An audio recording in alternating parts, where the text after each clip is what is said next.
की अहम भूमिका होती है।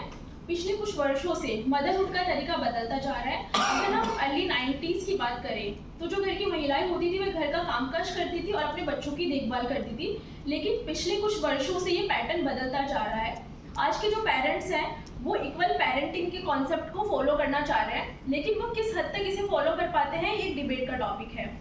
Latest periodic labour force survey के अनुसार इंडिया के अंदर 37% वुमन वर्क फोर्स है और हम अपने ऑर्गेनाइजेशन SBI की बात करें तो 27%, लगभग 66,000 वुमन एम्प्लॉयज़ है। तो ये टॉपिक हमारे लिए इम्पॉर्टेंट है। आज के जो ऑर्गेनाइजेशन है वो भी अपने एम्प्लॉयज़ को सपोर्ट करते हैं in the form of maternity leave, paternity leave and medical facilities. फिर भी आज की मदर्स को अपने बच्चों और काम के बीच बैलेंस बनाने के लिए स्ट्रगल करना पड़ता है। जो वर्किंग मदर्स होती है वो अपने बच्चों को ज़्यादा समय नहीं दे पाती, उसकी वजह से उन बच्चों की इमोशनल एंड मेंटल हेल्थ पर भी असर पड़ सकता है।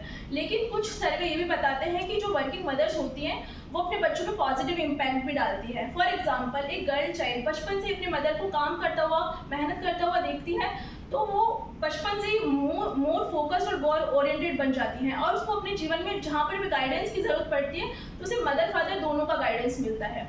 साथ में ही जो वर्किंग मदर्स होती है वो अपने बच्चों को सेल्फ डिपेंडेंट एंड इंडिपेंडेंट बनने के लिए मोटिवेट करती है।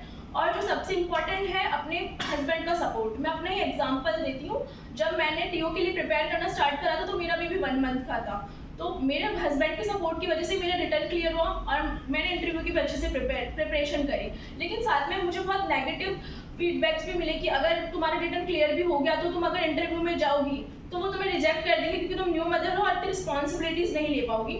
लेकिन इंटरव्यूज़ ने मुझे अप्रिशिएट करा कि इतनी क्रिटिकल सिचुएशन के बाद भी मैं यहाँ तक आई हूँ। और जब मुझे अभी बैंक रिज्वाइन करना था आफ्टर मैटरनिटी लीव, तो मेरे हस्बैंड ने अपना प्रमोशन ऑप्ट आउट करा ताकि वो अपना वर्क फ्रॉम होम कंटिन्यू रख पाए और मेरी मदद कर पाए। तो अगर वो इतना सेक्रीफाइस नहीं करते तो शायद आज मैं आप लोगों के सामने खड़ी नहीं होती। तो एक एग्जाम्पल है मॉडर्न मदरहुड और we can say equal parenting.